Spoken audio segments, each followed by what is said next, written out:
Welcome back to Pure Hearts Enhanced Meditation Sessions. Today we are on session 9A, Free Will versus Consequences, and a little touch on polarity because it's important to understand. Before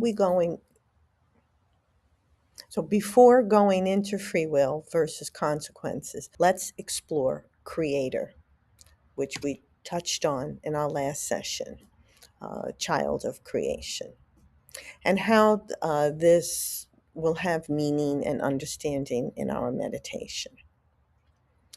First, let's look at the image and likeness of God.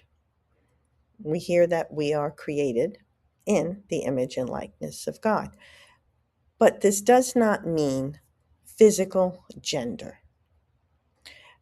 You already know, I'm pretty sure, that God is spirit, not male or female in a biological sense. So, what does being made in God's image mean? What does it mean? It's consciousness, reason, moral awareness, capacity to love, create, choose, and relate. So, the image is spiritual and conscious, not anatomical. Male and female are expressions, not divisions of God. God is whole and not dual, containing all qualities in perfect balance from that wholeness. Masculine qualities contain the initiative, projection, and the structure, while the female qualities have the reception, the nurturing, and the intuition. These were expressed outwardly in creation as male and female, not because God lacks anything, but because creation requires polarity to exist and interact. I know there's going to be a lot being said here today, and you might have to go back and review this a few times, and that's great because you do have that week space before we go on to the next one. So, sorry about that. Okay. So, a little bit on why polarity was created. That will go deeper into the next session, and we'll definitely explore that. So, you see, right now, we'll touch on that. Polarity allows relationships, um, movement, creation, experience, love expressed outwardly. Without polarity, there is only still unity, just still unity. But with polarity, there is life in motion. So the simplest truth: God equals unified wholeness. Humanity equals unified image. Male and female equal complementary expressions of that unity. We are not created divided. We were created to experience unity through these relationships. So, one sentence I can probably summarize this for or with: God is whole.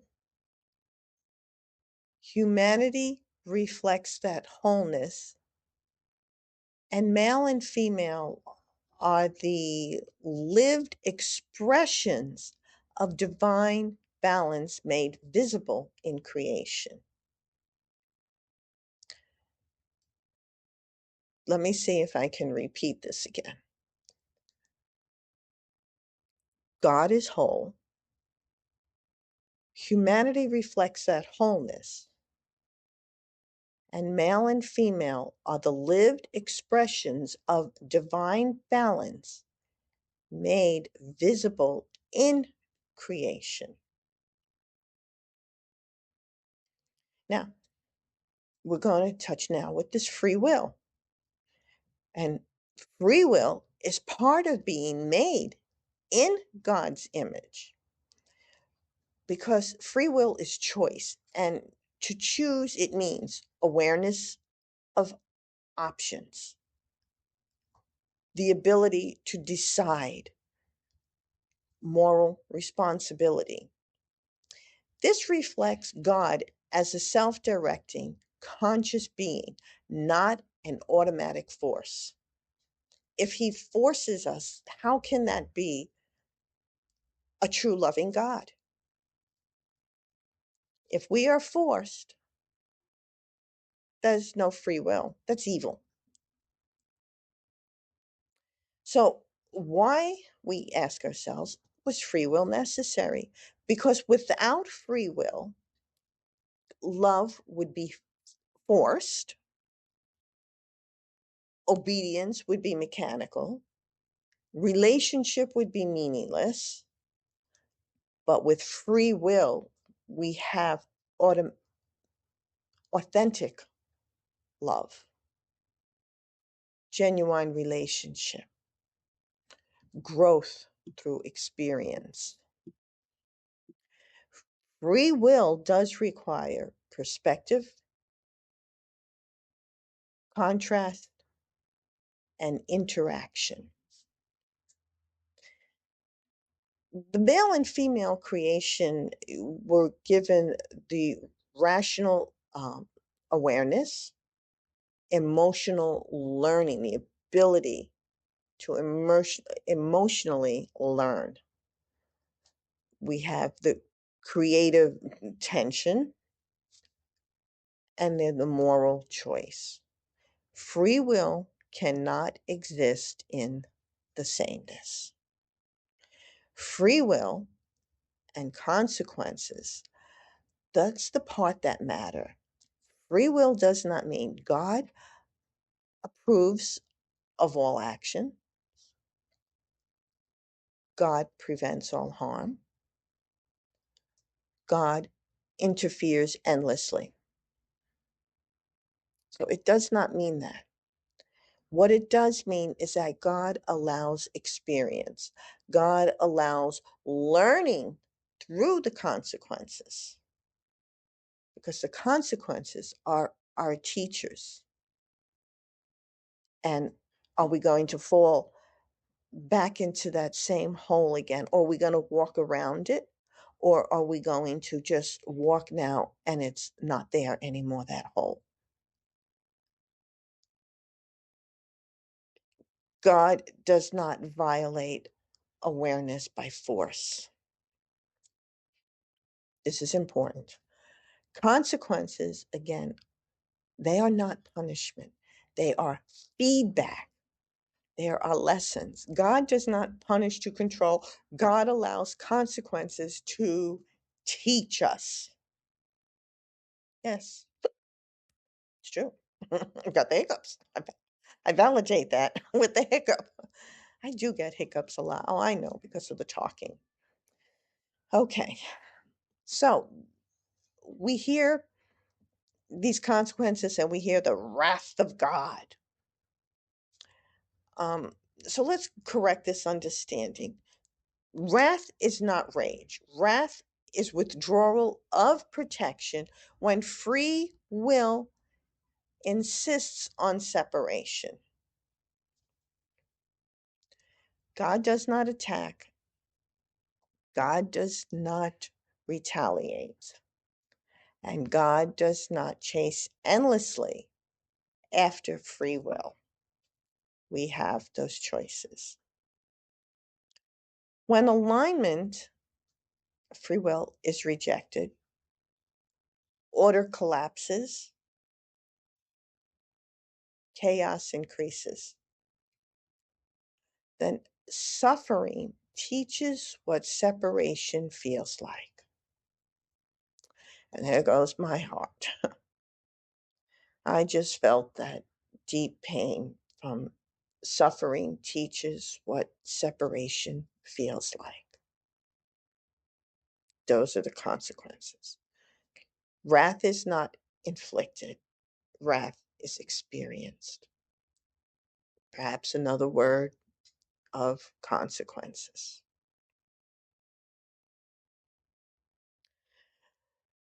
So, what about those who do evil repeatedly and do not care? They are not getting away with it, just know that, because they have their own experiences. They have increasing inner fragmentations going within them. They have loss of empathy. How can you live without empathy? They have loss of peace, peace of mind, peace of heart. They have separation from coherence. The consequence is internal first, what is felt, and outer consequences follow. So God does not override their will. God allows them to become what they chose. It's free will. God allows them to become what they chose. That is the most serious consequence of all. Think about that. They live in fear. There's so much going on with them. Right. Now, polarity simplifies, does not mean two opposing gods, that male God versus the female God, or God versus evil. Polarity means expression through contrast, learning through difference, movement through tension.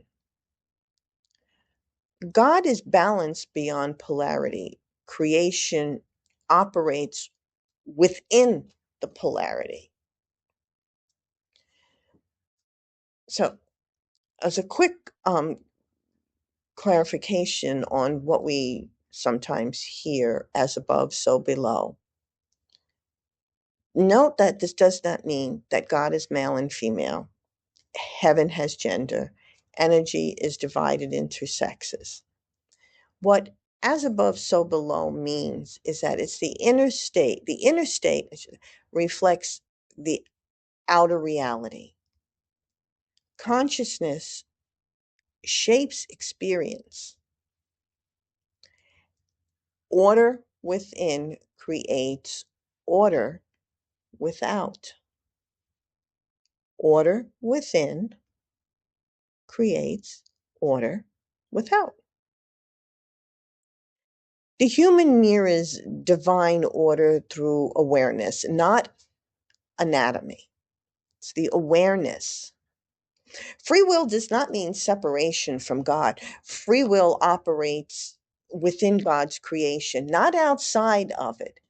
It is the freedom to align with divine order, or move away and learn through these consequences. The bottom line, choice equals free will. Free will equals capacity to love, learn, and create consciously. This is central to the image and likeness of God. So, a one-line summary for you. Free will is the divine gift that makes love rather than programmed. Free will is the divine gift that makes love rather than being programmed. Free will will always carry consequences.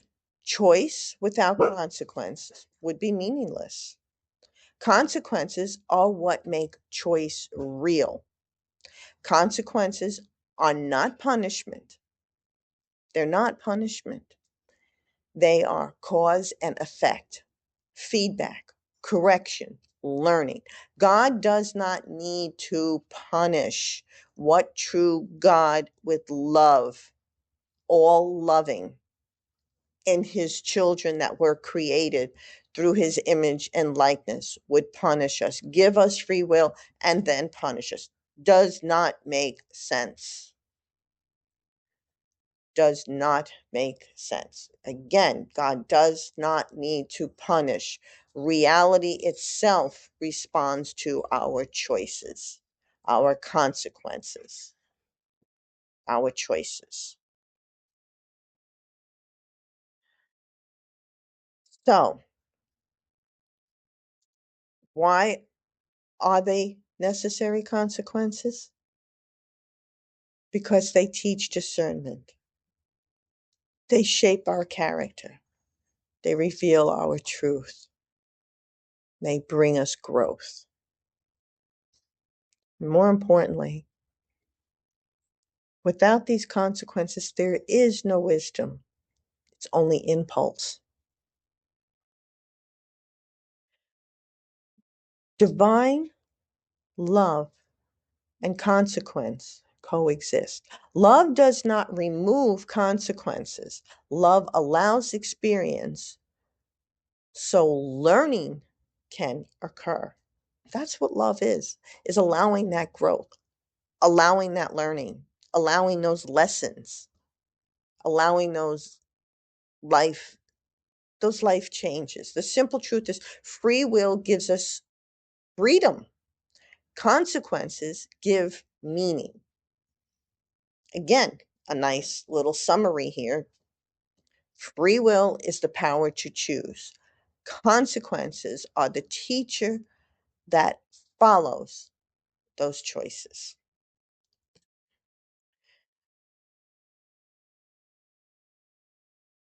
Again, the wrath of God, what it is about with the free will or the consequences.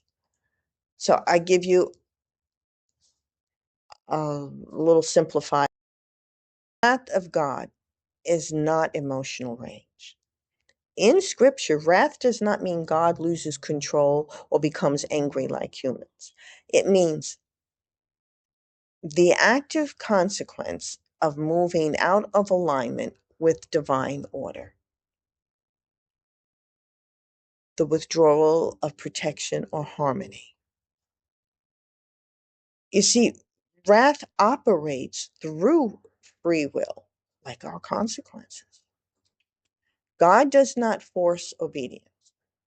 When free will is used against divine order, God allows the choice. Reality responds. Consequences unfold. Interesting. So, this experience is described as wrath.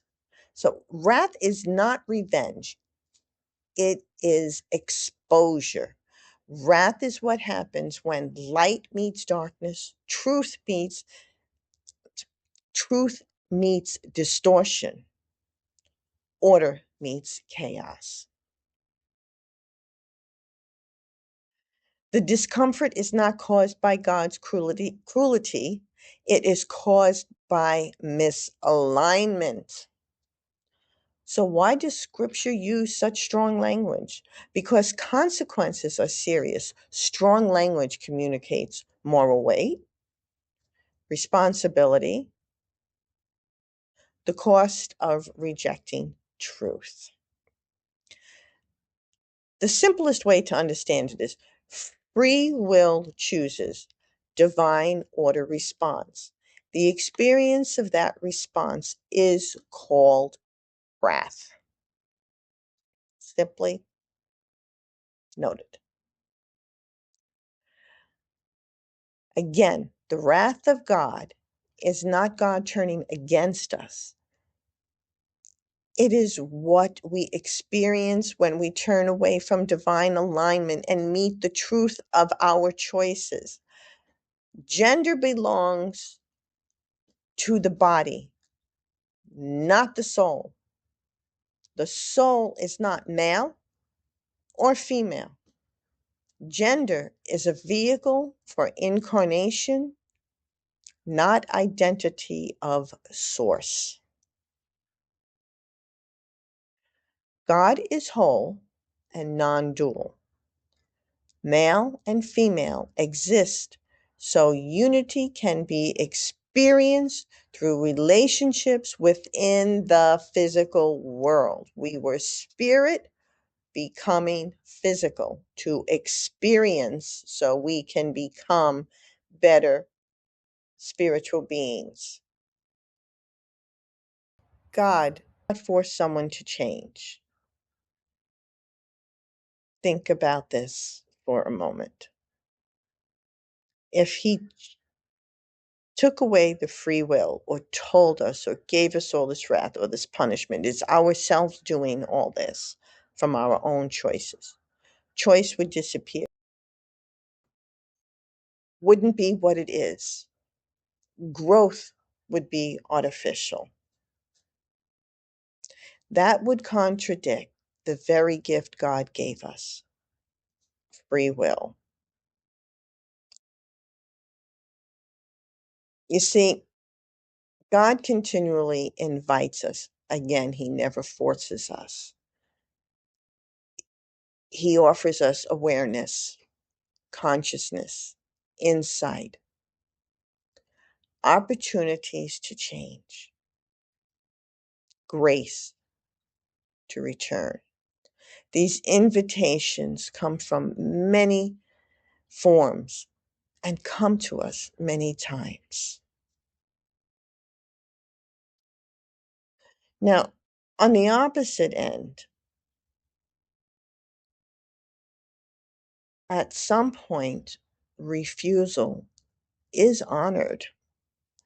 When a person consistently rejects truth, correction, and compassion, God does not override them, their free will. God allows their choice to stand. God stands back rather than intrudes. Scripture calls this given over, hardening of heart. This is not abandonment. God does not stop being present. God does not ever stop loving us. But God stops interfering against a person's will. Yeah. God stops interfering against the person's will. The door remains unlocked, but the person must choose to walk through it, not forced. The core truth respects freedom more than control. Love invites, it does not compel. Refusal is allowed to have its full reality. So, here is a one-sentence summary. God never stops offering a way back, but God will not force someone to choose it because forced love is not love or free will.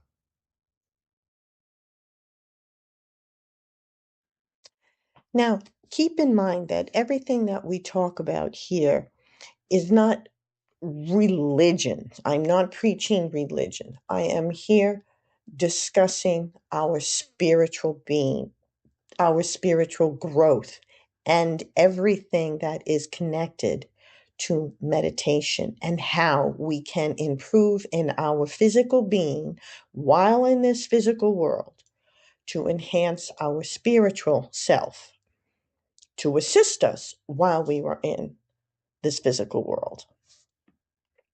Therefore, let's just do a brief review before meditation. Free will is the ability to choose. Consequence is the response that follows the choice. Neither exists without the other. Free will gives us direction. Consequences gives us understanding. This meditation that we are going to be doing in a moment is not about judgment.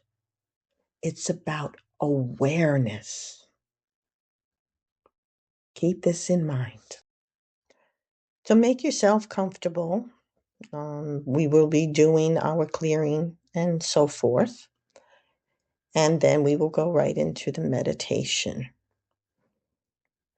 So please get into your comfortable position and You can repeat after me by following the words on the screen. I command my spirit to remove anything that is unauthentic within me and around me. I command my spirit to remove anything that is unauthentic within me and around me. I command my spirit to remove anything that is unauthentic within me and around me. 10, 9, 8, 7, 6, 5, 4, 3, 2, 1. Snap. Thank you.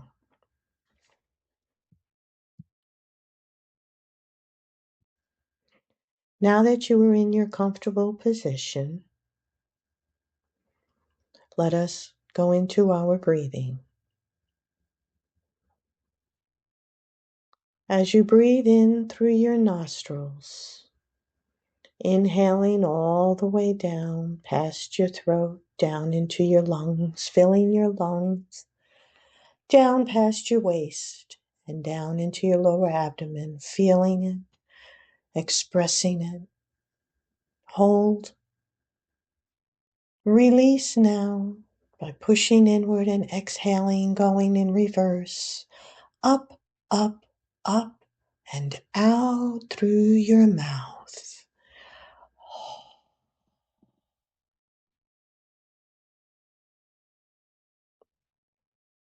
Again, breathe in through your nostrils, inhaling that beautiful life energy, bringing it all the way down into your lower abdomen and holding.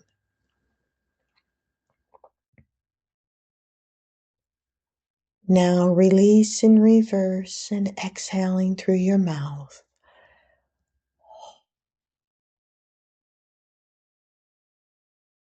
Letting go of all, feeling your body relax. And for the last time, one more. Breathe deeply in through your nostrils, bringing that life force energy into your body, connecting to you as the divine. Down into your abdomen and hold. Now in reverse, release, going up and out through the back of your mouth, letting go of all woes and worries.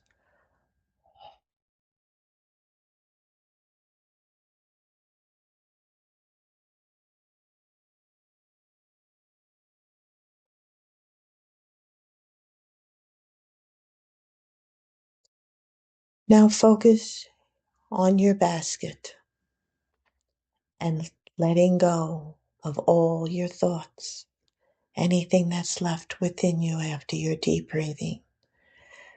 Let go of all the tensions and put them in the basket. Put your thoughts that you will need for later in your basket as well. And all those that are negative, put them in the basket and let Mother Gaia pick them out. All the negative things she will pick out and take and renew where it is needed. Focus your thoughts on your divine being. Focus your thoughts on your physical body, clearing away anything that is undesirable. Clear your mind. Feel all the stress, the tension. Feel everything relax. Feel all the goodness coming into your body, all the settling, all the peace, the warmth. You're connecting to spirit, connecting to your higher self. Feel your body becoming heavier. Clear away the thoughts in your mind. Relax your complete head and your ears and everything on your head and your skull. Relax.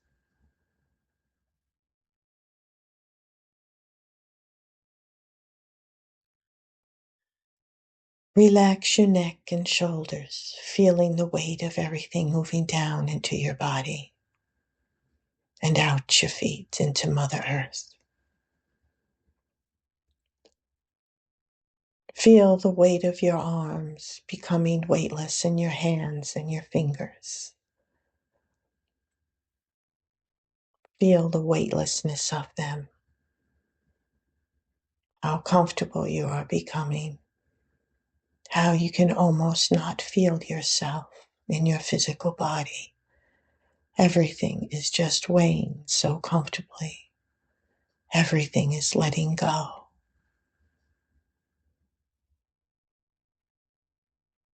Relax your body, your complete front and back, from your shoulders down to your glutes. Relax, relax.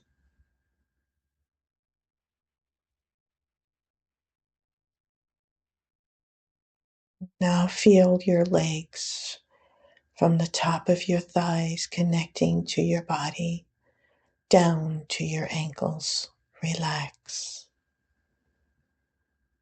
Feel all the stress, the tension going away down into your feet. Allow it to let go. Allow anything that is unworthy of you to let go. You are that being of light. You are that being with connection. You are that being of creativity. Relax. Feel everything just melting away. Feel the comfort, the quiet space within and around you. Feel all the stress from your feet, your toes, the top of your feet, your heels and the bottom of your feet. Feel everything just becoming so soft. Feel the energy within moving down, down, down. Allow yourself this time to relax, this time to understand.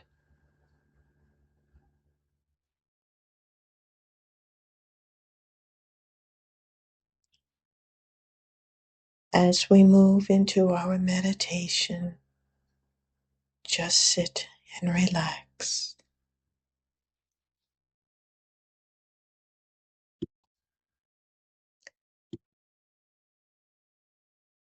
Settle into stillness. Allow the body to be at rest. Allow your mind to observe rather than to react. Now bring your attention inward.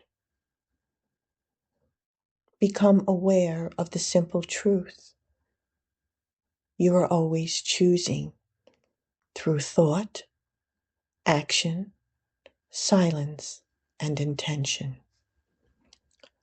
Do not analyze, just observe. Now imagine standing at a quiet crossroads. There are no signs, no voices telling you what to do, only space and choice.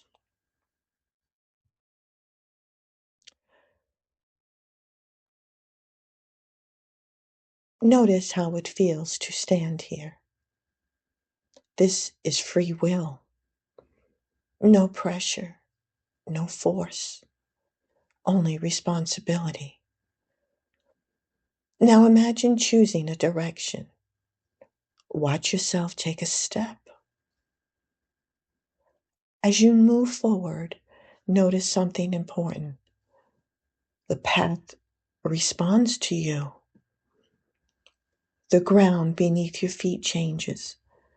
The air shifts. The environment reflects your movement. This is consequence, not punishment, not reward. Response.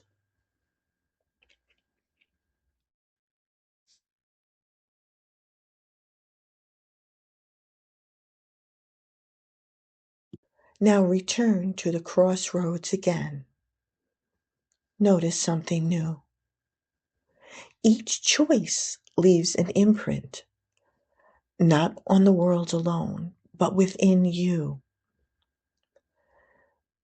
Feel how wisdom forms, not from being told, but from having lived.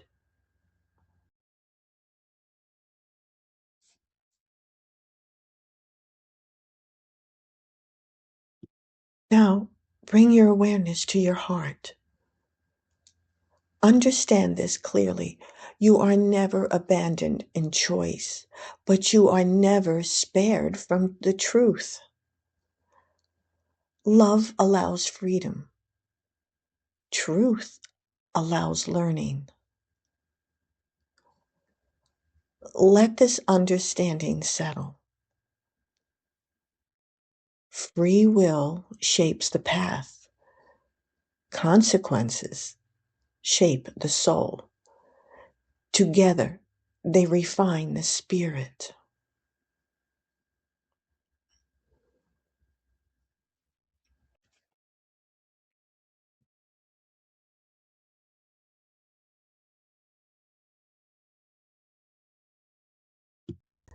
As you return to stillness, carrying this knowing, you are not judged for choosing.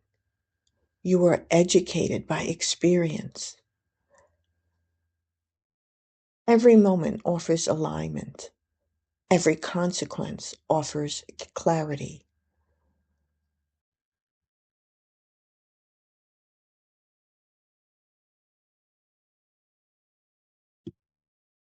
Remain present.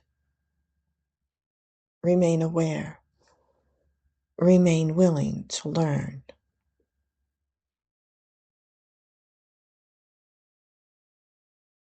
Free will gives me choice.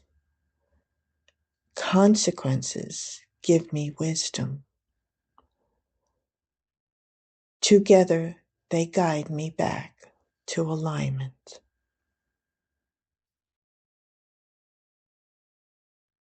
Remember, the soul is not male or female. Gender is a vehicle for incarnation, not identity of source. God is whole and non-dual. Male and female exist, so unity can be experienced through relationship within the physical world.